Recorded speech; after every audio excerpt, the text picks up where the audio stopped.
actually grew up in England, moved here when I was 16, and ever since then I have been imbibing myself in New York culture, predominantly music when I was younger, but now that I've matured and it's a bit loud out there for me, I sort of started delving into restaurants and beef, and I've been a beef aficionado for quite some time.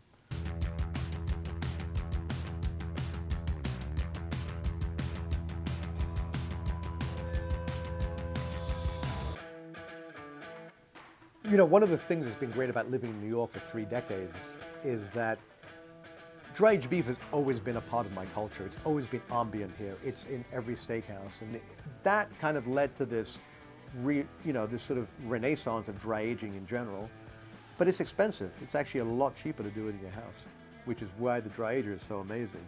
It's really bringing that home in a way that you can't really do in any other way.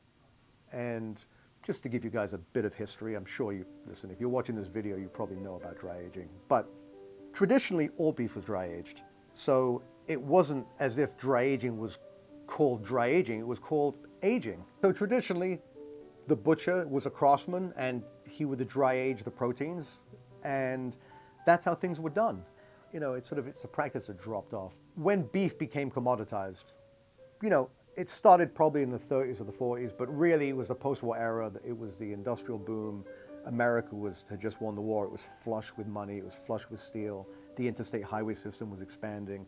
And beef became commoditized like everything else, like automobile production and like everything else. So with the commoditization of beef, we got away from dry aging, because what dry aging does is it takes time, it takes space, and it takes a very controlled environmental circumstance. Wet aging, which is taking the same primal, except instead of hanging it or putting it into a dry aging room, you're putting it into plastic, vacuum sealing it, and keeping it at a similar temperature that you would dry age at, if all you care about is tender beef. And if that's all you care about, yeah, wet aging makes sense. So past those 15 days, those 2 weeks, you should really take that wet aged beef out of the bag. But it's monosyllabic. It tastes the same all the way through.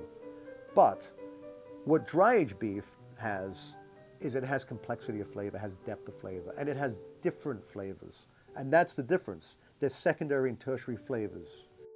You know, what happens with the dry aged beef is that if you leave it in the environment, and generally 28 days is the industry standard, and traditionally that's what most steakhouses have aged for and what most butchers have aged for. And 28 days kind of gives you the perfect balance between flavor intensity, tenderness, and a transformation of flavor. Because it's not just that you're intensifying the flavor of a beef, you're also giving yourself a secondary and tertiary flavor, and that's the environment of the dry age room having an effect on that protein. And those flavors are really what differentiates wet aged and dry aged beef. Imagine the complexity, and it's not just the complexity of character, it's the mouthfeel, it's the body. I mean, you're reducing something closer to its essence, and that's what dry aging does to beef. A steeliness, a richness. Some describe it as umami. Depending on the room and how long it was aged for and what else it was aged with, you might have flavors of mushroom or blue cheese or, some really sort of mineral-rich flavors. There's another reason that you might want to think about aging beef from a cooking perspective. The biggest enemy of a really good sear with a good Maillard reaction and a good caramelization, which is what you want in a steak or any real seared protein, is water. So you're getting a benefit of a better sear, a paradoxically juicier steak, less dilution, more flavor intensity, and you get the same amount of tenderness, because it is, you've aged it enough to break that protein down. It's just something you can never get from wet aged beef. You're looking for something that's a high quality piece of beef we're talking about an animal that led a good life, right? It had sunshine, it ate pasture. Yeah, it might have been corn finished. I mean, we love that in the States especially. It really adds great flavor.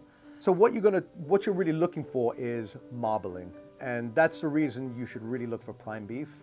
So what are we looking for? Well, depending on the size of your unit. I have the UX 500. It's absolutely perfect for apartments, like New York City size apartment.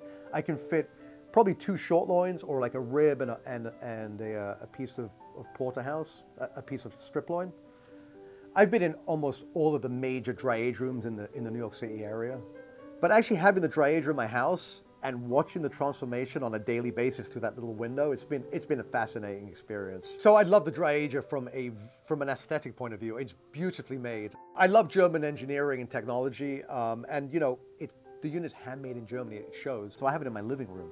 It sits next to my credenza with my stereo on it, and I think it looks fantastic. You know, it's a little weird for some people to see like hanging beef, but you know, for a carnivore like myself, it's the natural thing.